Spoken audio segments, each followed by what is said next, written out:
കഴിഞ്ഞ ആഴ്ച ബീഹാറിലെ ബഗൽപൂരായിരുന്നു.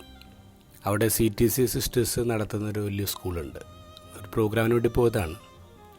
അപ്പോൾ അവിടുത്തെ പ്രിൻസിപ്പൽ സിസ്റ്റർ എന്നോട് പറഞ്ഞു, അച്ഛൻ സ്കൂൾ തുടങ്ങുമ്പോൾ ഈ പ്രദേശത്ത് ഒരു വീട് പോലും ഇല്ല, ആൾക്കാരൊന്നുമില്ല.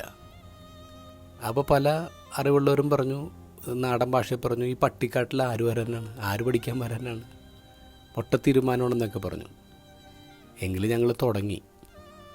പക്ഷേ ഇപ്പോൾ സ്കൂളിൽ 6000 സ്റ്റുഡൻസ് ഉണ്ട്. ഒരു സിൽവർ ജൂബിലിയൊക്കെ കഴിഞ്ഞു.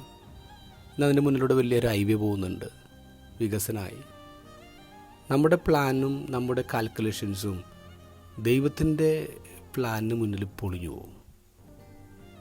നോഹയോട് ദൈവം പെട്ടകം പണിയാൻ പറയുമ്പോൾ, പ്രളയം ഉണ്ടാവുമെന്ന് പറയുമ്പോൾ, അന്നൊരു മഴയെക്കുറിച്ച് കേട്ടിട്ട് പോലുമില്ല. എന്നിട്ടും നോഹ പെട്ടകം പണിതു. അബ്രാഹത്തോട് പാക്ക് ചെയ്ത് യാത്രക്ക് പോകാൻ പറയുമ്പോൾ അബ്രാഹം എങ്ങോട്ടാണ് പോകേണ്ടതെന്ന് പോലും ചോദിക്കുന്നില്ല, പാക്ക് ചെയ്ത് അങ്ങോട്ട് പോവുക.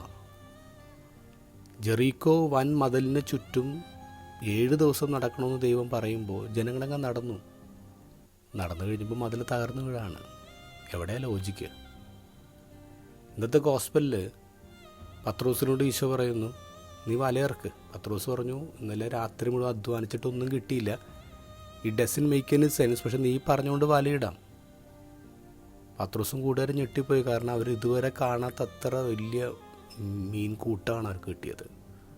അവിടെ പറയുന്ന വാക്കിങ്ങനെയാണ്, അവരുടെ വല കീറി തുടങ്ങി. ഏത് വല?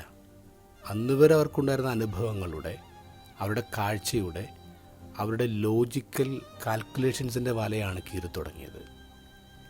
ദൈവത്തിൻ്റെ പ്ലാനിന് മുന്നിൽ നമ്മുടെ പരിമിതികളുടെ കണ്ണികൾ പൊട്ടിപ്പോണം.